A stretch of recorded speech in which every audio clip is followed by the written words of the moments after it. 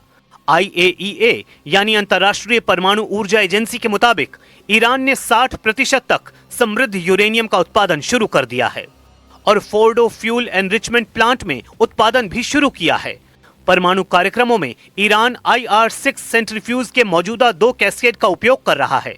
खबर है कि ईरान अप्रैल 2021 से नतांज प्लांट में भी यूरेनियम तैयार कर रहा था और IAEA के मुताबिक ईरान UF 660% तक समृद्ध यूरेनियम हथियार ग्रेड के करीब है। अंतर्राष्ट्रीय परमाणु ऊर्जा एजेंसी की माने तो ईरान परमाणु बम बनाने के बेहद करीब पहुंच चुका है, इसलिए वो ट्रंप के आगे झुकने वाला नहीं, क्योंकि ईरान के पास मिसाइलों की तादाद बहुत ज्यादा है, हजारों में है और कहा जाता है कि इससे भी ज्यादा उसके ड्रोन खतरनाक हैं, जिनके सही आंकड़े सिर्फ और सिर्फ ईरान के कमांडर जानते हैं। ऐसे में ईरान के लिए युद्ध को लंबा खींचकर अमेरिका और इजराइल को सरेंडर करने पर मजबूर करने का प्लान बना रहा है।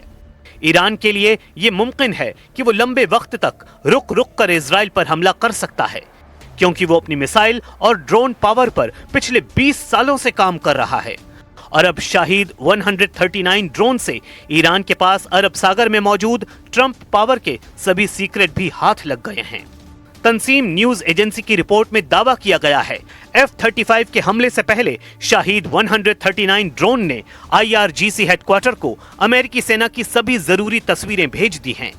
तंसीम न्यूज एजेंसी ने अपने टेलीग्राम पर एक पोस्ट कर फुटेज कटने से पहले ड्रोन से ली गई तस्वीरों का ट्रांसफर दिखाया है।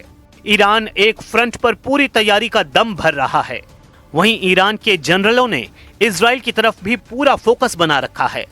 अली शामखानी ने दावा किया है कि अमेरिका और इजराइल एक दुश्मन के 2 नाम हैं।